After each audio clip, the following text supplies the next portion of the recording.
Gostaria que todos agora prestassem atenção. Não é o momento da gente discutir nenhuma situação do SAMU aqui no momento.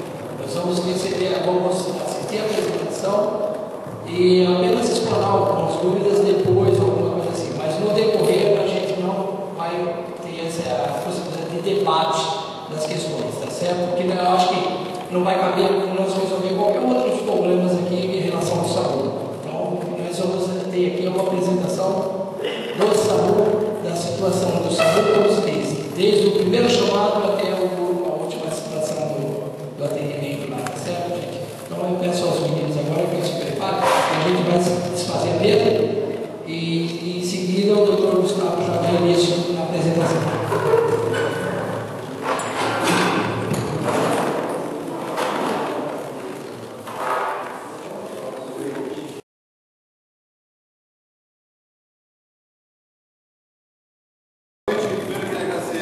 Obrigado, meu amigo. Obrigado. Aí. Eles estiveram lá ajudando a gente, né? E é bom saber que na hora que você vê uma ambulância do SAMU na rua, tudo que a gente tem que ter por trás disso para poder deixar essa ambulância na rua, né? Acho que isso é importante, a gente tentar de alguma forma estabelecer essa necessidade. O que é o SAMU? A sigla SAMU é Serviço de Atendimento Móvel de Urgência. Então o SAMU, na realidade, é um grande pronto-socorro. Só que ele está na cidade inteira. Né? Todo pronto-socorro tem uma fila para poder abrir ficha, para poder ser triado, ver o que é emergência, o que é emergência. O SAMU é igualzinho. Só que para isso tem que ter uma central, né, com uma diferença muito grande que eu não estou vendo o paciente. Né? Então é isso que caracteriza o SAMU. O SAMU é Serviço de Atendimento Móvel de Urgência. Não é um serviço de transporte, não é um serviço de remoção. Tá? O eventual transporte é uma consequência do atendimento. Quer dizer, eu vou atender um paciente, vou atender uma vítima, tá? Eu posso até dispensar essa vítima no local, que não é um socorro. Ele está com uma gripe, eu vou com uma receita e acabou. Tá? É claro que a gripe não é a função do SAMU, né? Não é uma emergência real. Tá? Mas eu posso dispensar, por exemplo, uma cólica nefrética, que eu posso dar uma medicação, ele melhora, uma lombalgia que dá uma medicação, ele melhora. O transporte é uma consequência eventual desse atendimento, quer dizer, aquilo que eu não consigo resolver na rua, eu tenho que levar para algum local para continuar o tratamento, que nem no hospital. Quer dizer, aquilo que eu não consigo resolver, eu vou ter que caminhar para o laboratório, vou ter que mandar para internar, vai operar, vai fazer alguma coisa. Então o SAMU, na realidade, é um grande pronto-socorro. Que tem uma fila para a gente, né, que não é visível. Né, isso que é muito importante. Em São Paulo, quando o SAMU começou no Brasil inteiro, em 2003, já encontrou um serviço montado em São Paulo, que é o antigo atendimento pré-hospitalar. Né. Eu entrei na prefeitura em 81, já entrei mais velho, já tinha um tempo de formado. Estou com 63 anos agora, né? Mas eu estou entrando na prefeitura há 32 anos, 31 anos. E o SAMU 192 já existia na prefeitura desde 79. O secretário de 79 era o doutor Fernando Proença de Gouveia, que até hoje está aí trabalhando, batalhando, tá certo? E o secretário, o prefeito era lá do Sepulcro. E naquela época já foi dito a importância do atendimento para hospitalar. Por que eu atender uma pessoa na rua é muito importante do que esperar ele sozinho para outro local. Né? Eu melhoro o prognóstico desse paciente, ele sai sem sequelas, a sobrevida é muito maior. Então, eu atender precocemente um paciente é muito melhor do que esperar que ele vá para o hospital por meio de de qualquer maneira. Certo? Eu não preciso contar para vocês o tamanho de São Paulo, né? Todo mundo conhece. Eu estou aqui, mas eu moro em Santo Amaro. Eu estou do outro lado da cidade. Né? Eu estou ali embaixo e eu estou lá em cima. Área total, 1.522 km². População hoje, mais de 11 milhões de habitantes. Uma densidade de 7.430 habitantes por km². Para atender tudo isso, né, eu não posso ter um local com um monte de ambulância para ir para São Paulo inteiro. Né? Por isso que a gente organiza o SAMU e temos toda uma logística para poder trabalhar com isso. O SAMU começou no Brasil em 2003. Ele encontrou em São Paulo uma PH já montado. Então, em São Paulo, ele só aproveitou uma estrutura que já existia, uma estrutura evidentemente muito menor do que a que existe hoje, né? Então, nós temos a Política Nacional de Atenção a Urgências, que são portarias do Ministério da Saúde que acabaram criando o serviço de urgência, entre eles o SAMU, que é o componente móvel do atendimento hospitalar. Tá? Então, existem várias portarias que acabaram criando o SAMU. Em São Paulo tem uma outra portaria, que é uma portaria de 4 de julho de 2008, que é o que institui o Serviço Integrado de Atendimento Pré-Hospitalar, que é um convênio com o Corpo de Bombeiros, no qual hoje, felizmente, 192 e 193 são atendidos da mesma forma. Nós temos hoje bombeiros da Central do SAMU e temos hoje SAMU dentro da Central dos Bombeiros. Né? Então, isso melhorou muito. Em primeiro lugar, os atendimentos desnecessários em conjunto. A pessoa ligava para o 92, a outra ligava para o 93 e em duas ambulâncias desnecessariamente. Muitas vezes tem que ir duas ambulâncias, alguém que dá para o bombeiro para a gente. Mas isso daí, com esse entrosamento, já melhorou muito. E também montou um quadro de ambulâncias único em São Paulo, além do SAMU, as do bombeiro também. Tá? Eu entrei no Jabaquara em 81, fui diretor do Hospital do Jabaquara, que é do Savoia, né, de 86 a 89. Em 89 eu fui ser diretor do pronto-socorro de Santa Amaro, e logo depois eu fui para o antigo SICOM, né, que era o 192, que era o APH, em 89. Né. Em 89 não existia ainda o SAMU, era o SICOM, que era um órgão, uma divisão da Secretaria. Técnica de fiscalização, comunicação e informações. Existiam algumas ambulâncias, nós temos aqui o Francisco, que era o motorista de ambulância na época do Jabaquara ainda, né, que eu estava lá como diretor do Jabaquara. As ambulâncias ficavam sediadas, desculpa, eu falei muito errado aqui, gente, eu falei motorista, ele não é motorista, certo? Os nossos condutores, certo? Doutor, só um minutinho, por favor, gente. Prestar atenção mais para nós. Obrigado. Eles não são motoristas, certo? Eles são parte integrante da equipe de atendimento. Todos os nossos condutores, eles têm que saber, além de conduzir o veículo, eles têm que saber atender também. Eu confesso para vocês, numa situação de emergência, eu, na rua, prefiro ser atendido pelo Francisco do que por um professor de medicina que não está acostumado a atender na rua. Tá? Atender na rua é uma coisa totalmente diferente do que você atender dentro do hospital. Né? Então, naquela época, as ambulâncias ficavam nos hospitais, né? Telefonavam no 92 e saía do hospital. Você tinha um motorista da ambulância, pegava uma sala de enfermagem e ia junto atender os casos. Isso foi evoluindo, evidentemente. Quando eu voltei, quando eu fui para o SICOM na época, em 89, já tinha uma PH montada, já tinha uma central de regulação, já tinha uma série de coisas já funcionando, se bem que bem pequeno. Né? Então, quando o SAMU começou em 2003, encontrou isso montado e estabelecido. Né? A gente só foi começar a mexer. Encontramos em 2008, quando eu voltei, depois eu voltei para o SAMU em 2000 de novo, né? Aí já na parte ativa, e agora em 2008 eu voltei e encontramos exatamente aquela mesma estrutura que eu tinha conhecido em 89 até hoje. Né? Quer dizer, um negócio extremamente pequeno, antigo, uma central arcaica, serviço de comunicação ruim. Então a gente começou a gente tinha um processo. Sem investimento. Exatamente. Então a gente começou o que a gente chama de processo de modernização do SAMU 92 no município de São Paulo. Bom, aqui para vocês terem uma ideia, aqui é a curva de evolução do atendimento do SAMU. Né? Então, por exemplo, em 96, quando logo depois que eu passei por lá, a primeira vez, que foi em 89, em 2000, até 2003, mais ou menos, o atendimento era muito pequeno. Por exemplo, em 2002, 75 mil atendimentos por ano. Em 2003, quando começou o SAMU, 172 mil.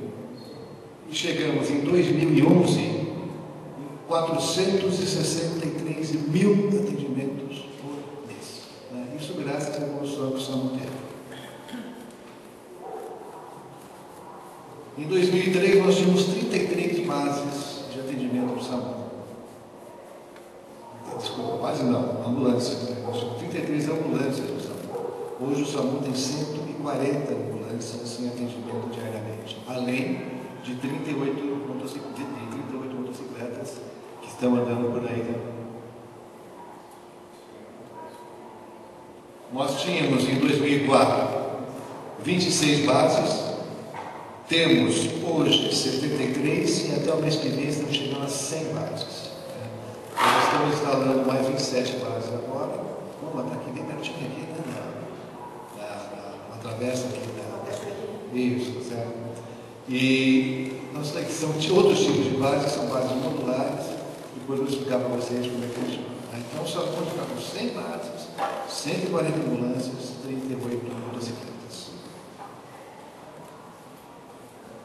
O tempo crítico de atendimento também foi diminuindo muito por causa dessas ações. Certo? Hoje, o tempo crítico de atendimento, os casos de prioridade 1, onde o risco de morte é iminente, é de 10 minutos. Os outros casos a gente pode aguardar mais tempo, até pela própria portaria do Ministério e pelo próprio Manual de Regulação Médica do Ministério, que prevê as 4 prioridades. Prioridade 1, atendimento imediato. Prioridade 2, precisa de atendimento, mas pode aguardar algumas horas. Prioridade 3, também precisa de atendimento, mas pode aguardar várias horas. E prioridade 4, quando nem precisa atender, uma simples orientação vai resolver o problema. Tá? Então, nosso tempo de médio de atendimento, nós estamos agora em 2012, chegou a 10 minutos para os casos de prioridade 1. Então, é isso que a gente teve só em 2012. 100 bases, 140 unidades de suporte básico, de suporte de ambulâncias. Dessas daí, nós vamos chegar até o fim do ano com 40 unidades de atendimento com médico, que são suporte avançado da vida, ou uma viatura de intervenção rápida. Queremos chegar até o final do ano com mais 22 ambulâncias, completando 60 motos, desculpa, tá certo? Mais os 40 ambulâncias de resgate do Corpo de Bombeiro e mais as unidades de suporte avançado do bombeiro também. Né? Então, isso daí é que a gente vai ter um sistema integrado de atendimento pré-hospitalar na cidade de São Paulo. E queremos ter no final do ano também o famoso helicóptero. Tá?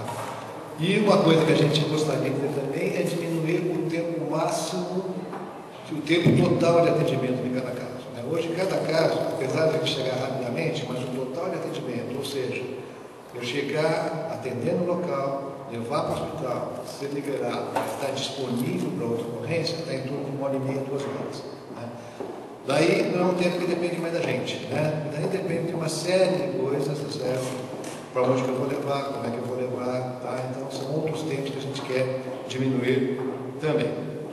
E queremos aumentar o número de chamados para 2 mil diários. Hoje o SAMU recebe em torno de 8.000 ligações por dia. Né? Então eu tenho a central minha atende 8.000 ligações. Eu tenho uma capacidade hoje, com essas ambulâncias que eu tenho e com as motos, de atender 1.200 casos. Né? Daí que eu tenho que ter um sistema de triagem muito bom, eu tenho que estabelecer as prioridades muito bem para poder atender, principalmente os casos onde eu tenho risco de morte, e depois atender os outros casos de acordo com a possibilidade. Essas são nossas ambulâncias, né, que são as ambulâncias de suporte avançado à vida, suporte intermediário à vida e suporte básico à vida. E as urâncias, que são as motolâncias, que eu não gosto de chamar de motolância, né? Motolância parece que eu vou transportar o paciente também, não dá de moto, né? Transportar o paciente na né? Tá, então a gente costuma chamar de unidade rápida de atendimento por motocicleta, são as nossas urâncias. Para isso tudo, quer dizer, eu estou recebendo 8.000 chamados por dia. Tá? Eu estou podendo atender 1.200 chamados por dia. Eu tenho os médicos da central. Eu tenho que ter ferramentas para poder triar esses casos, para poder estabelecer essas prioridades e poder ajudar o médico a trabalhar. Eu não posso fazer com que todas as 8.000 ligações sejam atendidas por médico. Tá? Porque senão eu teria que ter 40 médicos na central de regulação. Certo? Vocês veem isso? Nem os protocolos têm isso hoje, né? Como é que eu posso ter 40 médicos atendendo na central de regulação? Tá? Então a gente criou o que a gente chama de ferramentas para apoio à decisão da regulação médica. Primeira coisa que a gente tem que fazer foi automatizar a coleta de informações, né? Com essas informações online em tempo real, ressaltando as informações importantes e analisando as eventuais inconsistências, automatizando as ações não críticas, visualizando por telemetria o que está acontecendo com o paciente na cena e concentrar no médico regulador apenas decisões críticas de comando. Em qualquer lugar do mundo, na grande maioria dos locais do mundo, tá certo? Você tem uma overtriagem, uma undertriagem, ou seja, uma triagem feita ou aumentando aquilo que o paciente está sentindo ou não dando tanta importância, em torno de 25% a 30%. Isso é muito. Né? Quando é overtriagem, ou seja, o paciente não está tão grave na realidade quanto pareceu pelo telefone, não tem problema. Porque eu mando a ambulância, não era tão grave e não vou atender. O problema é o inverso, né? Quer dizer, quando eu não valorizo uma queixa do paciente que está grave, eu não dou o devido valor. Aí sim, aí é grave, porque daí eu não mando recurso, ou ele fica guardando numa eventual fila virtual e eu não dei o recurso e é grave. Né? Então nós vamos ver no mundo inteiro como é que era feita essa triagem.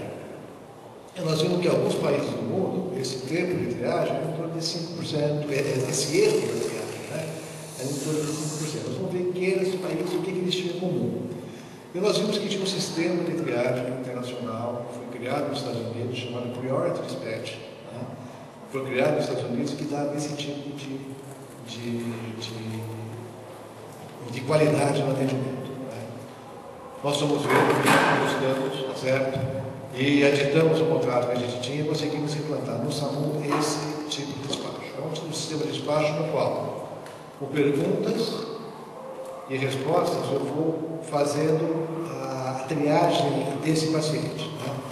Então existem perguntas, cada pergunta leva uma resposta, cada resposta leva uma outra pergunta, cada resposta, assim vai indo até eu chegar na priorização desse chamado, que independe de quem está atendendo. Quer dizer, eu tiro de quem está atendendo a possibilidade de tentar ajudar alguma coisa. É o sistema que faz isso. Né? Tá? A gente implantou, funcionou muito bem, a nossa triagem errada caiu para 5%. Recebemos um prêmio internacional por causa disso, fomos receber há 2 meses, o coronel foi para os Estados Unidos, recebeu o prêmio, né? Com esse tipo de excelência. Quer dizer, o nosso erro hoje em despacho de emergência está em torno de 5%, como na maioria desses locais do mundo que estão em excelência. Né?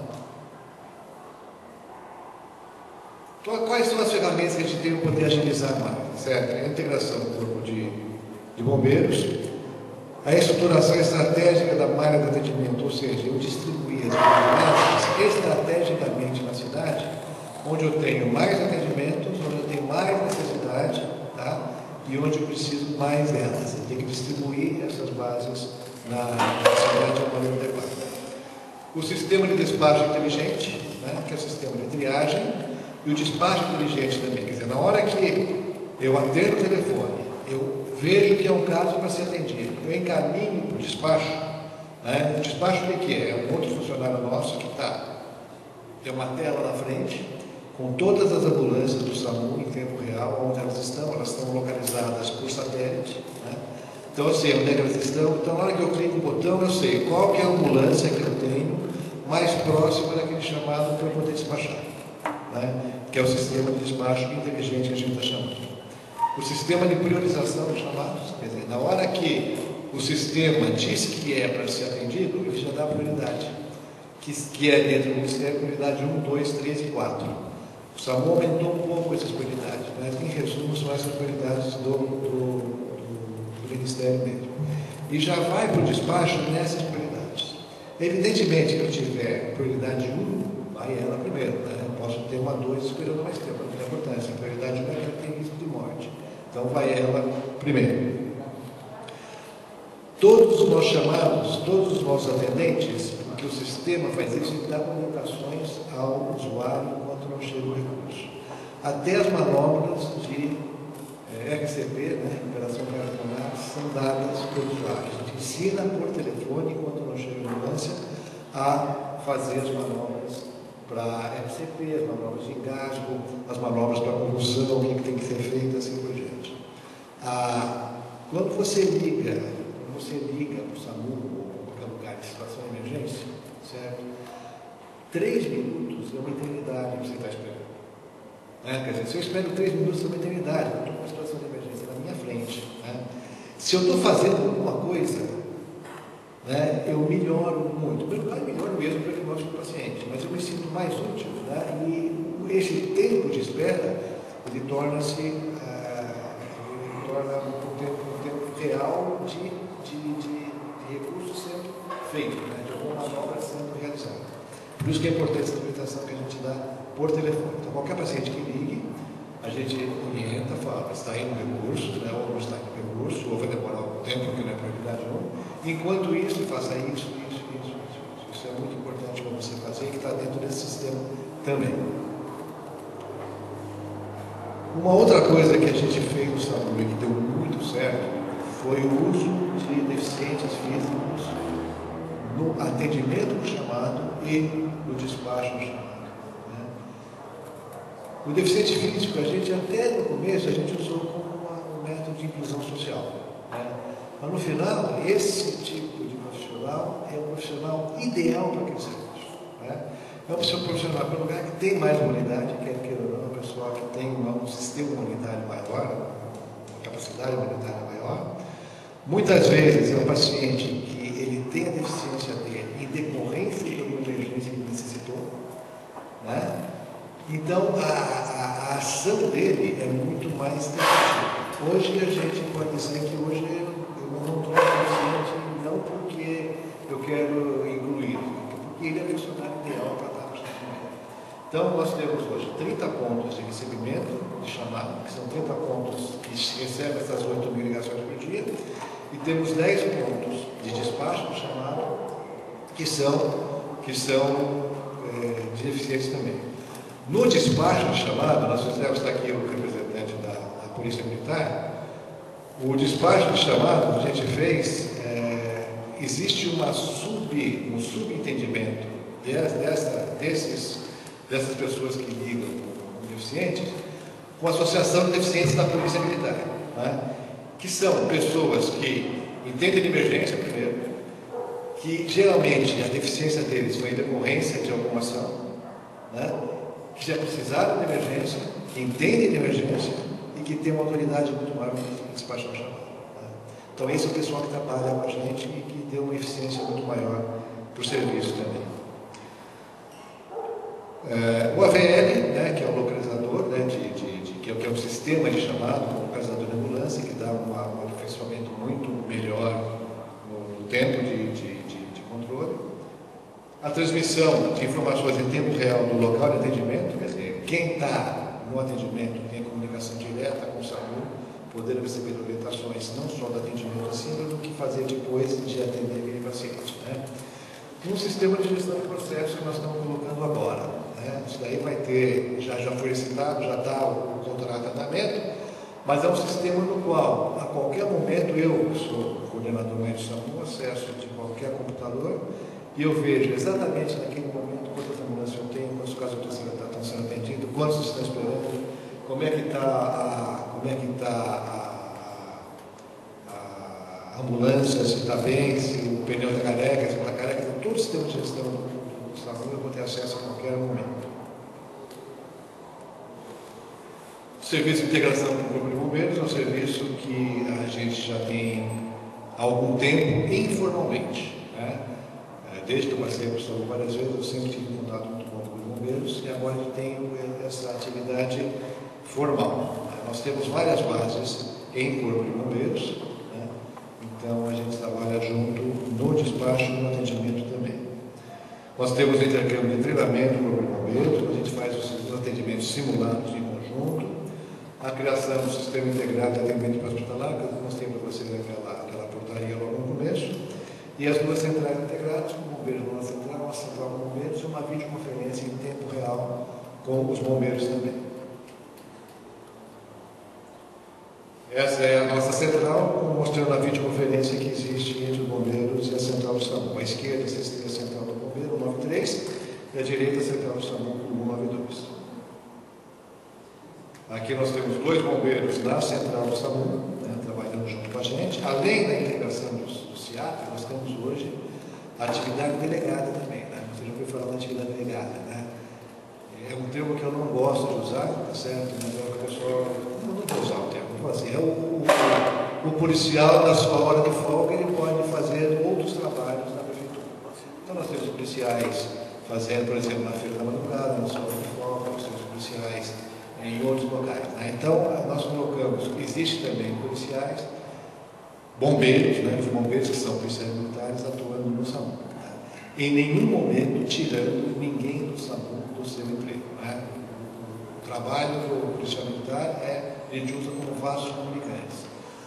Nos períodos em que nós temos menos motoristas, a gente pode colocar mais policiais militares tripulando nossas ambulâncias, e nós temos bastante policiais militares tripulando também as nossas motos, né? Uma vez que nós não conseguimos gente suficiente do nosso pessoal, que tem que ser pessoal socorrista para poder atuar nas motos.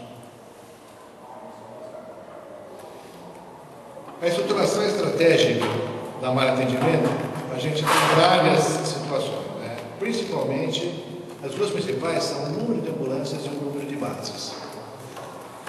Eu ter 150 ambulâncias em São Paulo em 50 bases é muito pior do que eu ter 100 ambulâncias e 100 bases.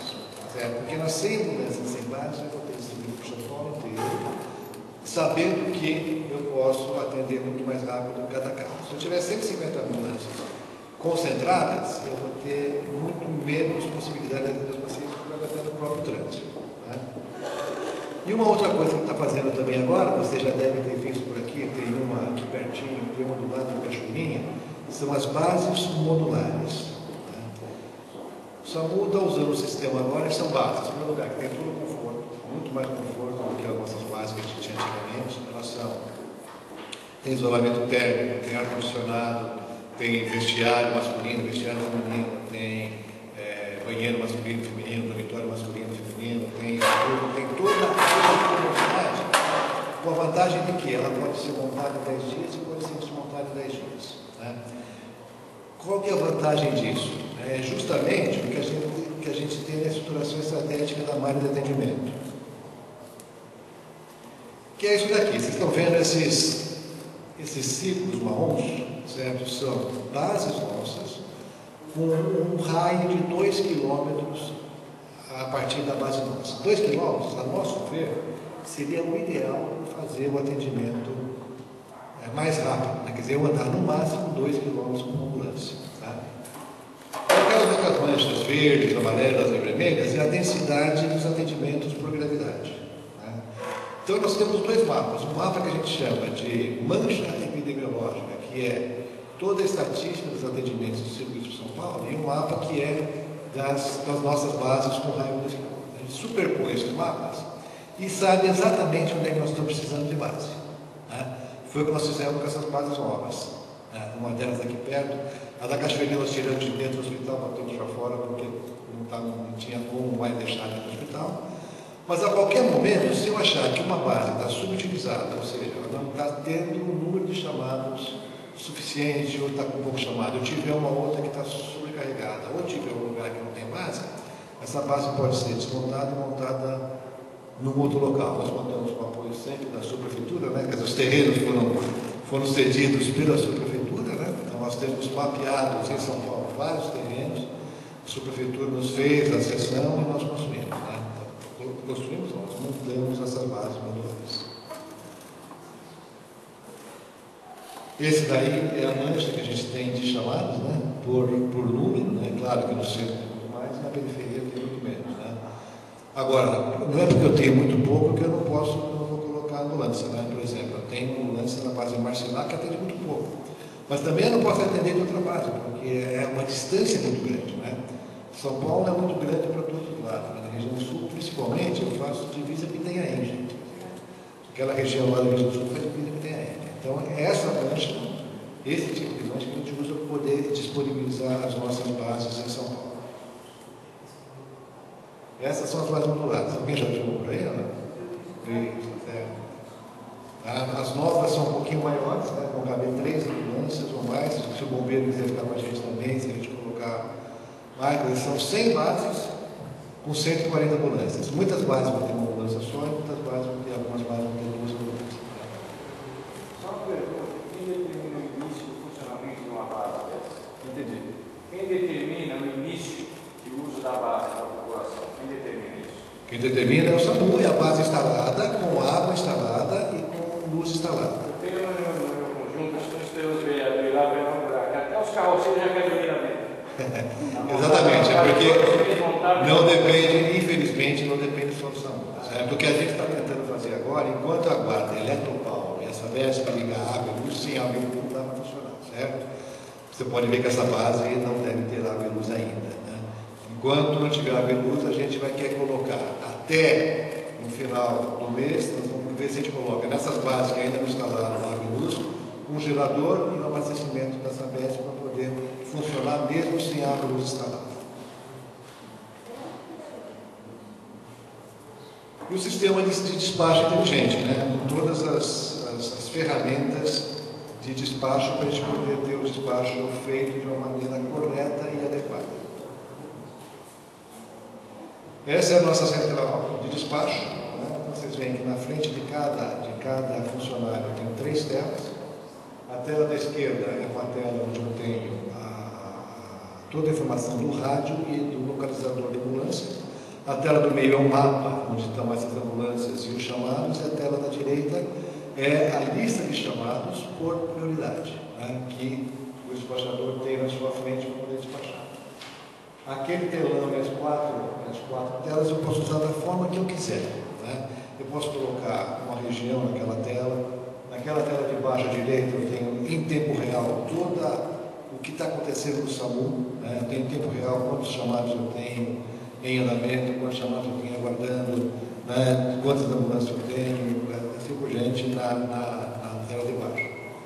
E eu posso colocar qualquer canal comercial também. Dizer, na hora que eu tenho grandes acidentes em São Paulo, na hora que eu tenho problema de trânsito, na hora que eu tenho cai um teto da escola, da igreja, né, que já aconteceu lá, tá certo? A gente deixa para que a gente segue também pela imprensa o que está acontecendo em São Paulo para poder tomar uma decisão.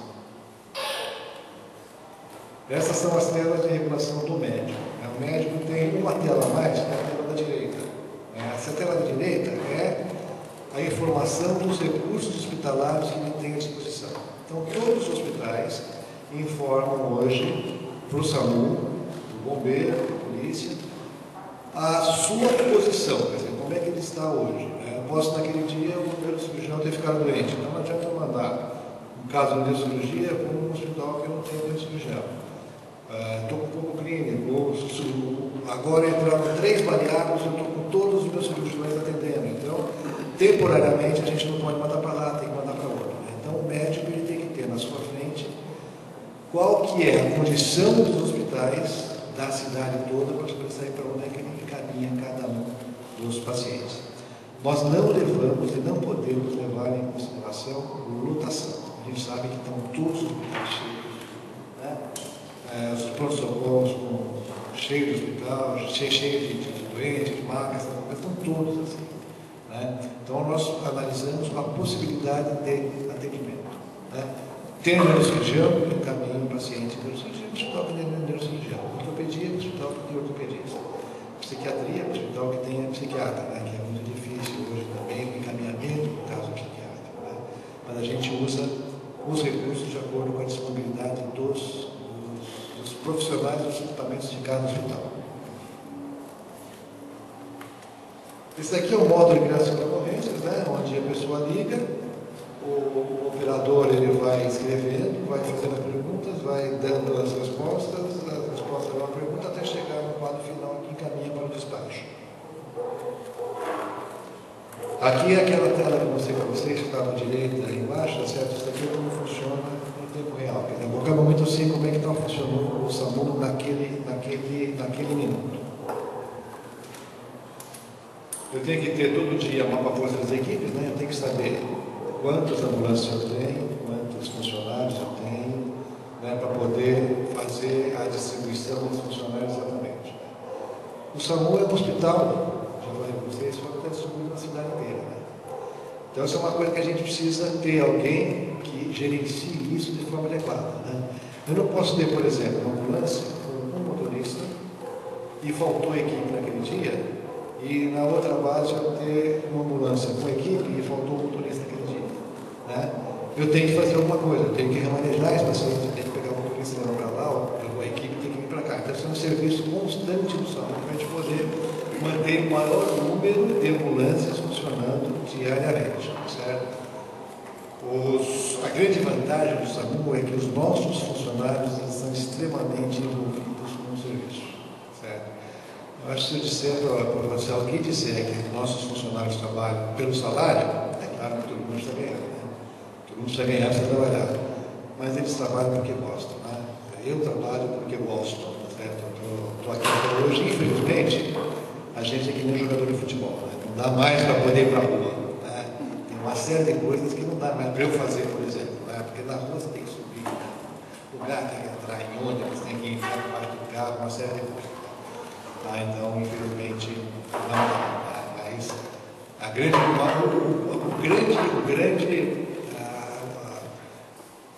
o grande recurso, o grande bem que nós temos são nossos funcionários. E é claro que todo o resto agora também. Aqui é aquele mapa-força dos hospitais que eu mostrei para vocês, pela tela do médico também. E eu posso a qualquer momento ter relatório de tudo. Quer dizer, eu posso saber quantos casos de trauma eu tive, quantos casos de clínicos eu tive, eu posso saber a qualquer momento o trajeto que uma ambulância fez, eu posso pedir o relatório do que eu quiser. Vocês falam, eu quero saber quantos casos de diarreia ou de desidratação eu tive.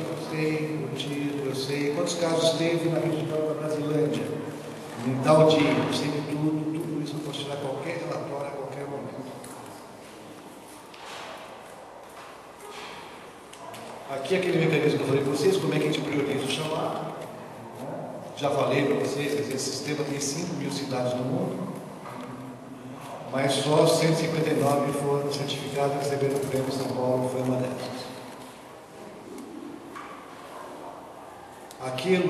Aquela prancha nós temos do lado de toda a pessoa que recebe o chamado, mas está dentro do computador também. A qualquer momento ela pode consultar a prancha, mas no computador tem já, então aquilo tudo é feito automaticamente. Aqui é um tipo de cada ficha, né? O importante no SAMU não é o diagnóstico, né? É o risco da vida, né? Então qual é a primeira pergunta que eu faço? Se ele está respirando ou não. Certo? Que a primeira pergunta que eu faço é essa, porque se ele não está respirando, eu já não reduzo. Ele pode não estar respirando porque infartou, pode não estar respirando porque teve um derrame, seja qual for o motivo. A emergência é que ele está morrendo, então eu preciso mandar naquele momento. Ele está respirando? Se ele está respirando, vamos começar algumas outras perguntas rápidas também para estabelecer a prioridade. Tá? Não é a prioridade 1, a gente pode ir mais calmo, mais tranquilamente, começar a perguntar até para estabelecer a prioridade real do caso. Aquilo que eu falei, né? A gente vai orientando o paciente de acordo com cada caso. Essa é a central de atendimento, né? Aquela lá é a central de despacho. Aqui é onde ficam as pessoas que atendem o 192. Né? Então são aquelas pessoas como você, geralmente portadores de deficiência, e que atendem o 192 e que fazem a triagem e caminham para a sala de despacho. Aqui são as instruções pós-despacho, eu falei para vocês, nós despachamos a ambulância, nós continuamos dando as instruções daquele caso, para a pessoa não ficar na linha aguardando sem fazer nada e a pessoa também sem receber nenhum tipo de atendimento.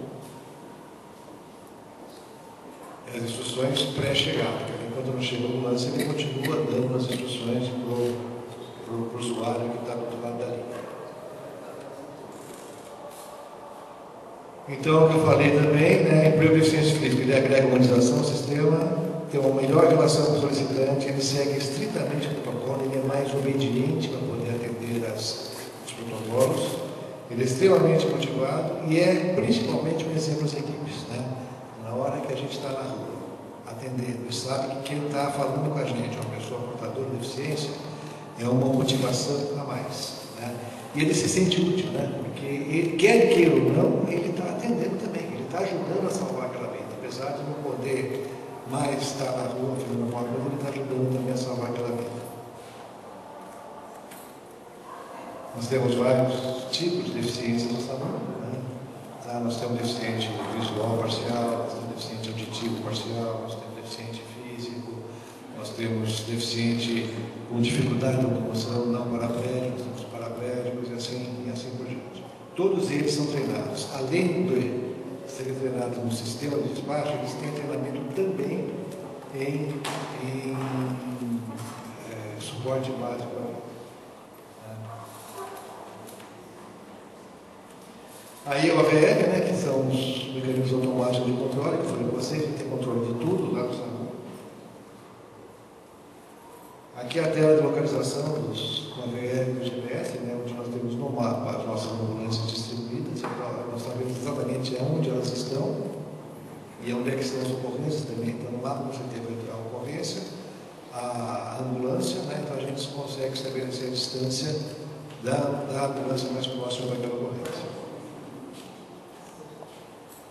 Gestão de processo, é isso que nós estamos implantando agora para você. Em qualquer momento nós vamos ter exatamente em tudo que está acontecendo no SAMU, em qualquer lugar que eu esteja.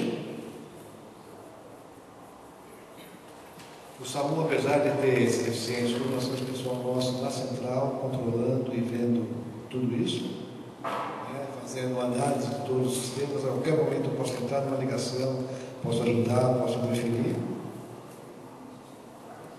E que o SAMU, o lema que a gente usa sempre é que nada é mais importante do que salvar uma vida. Tá?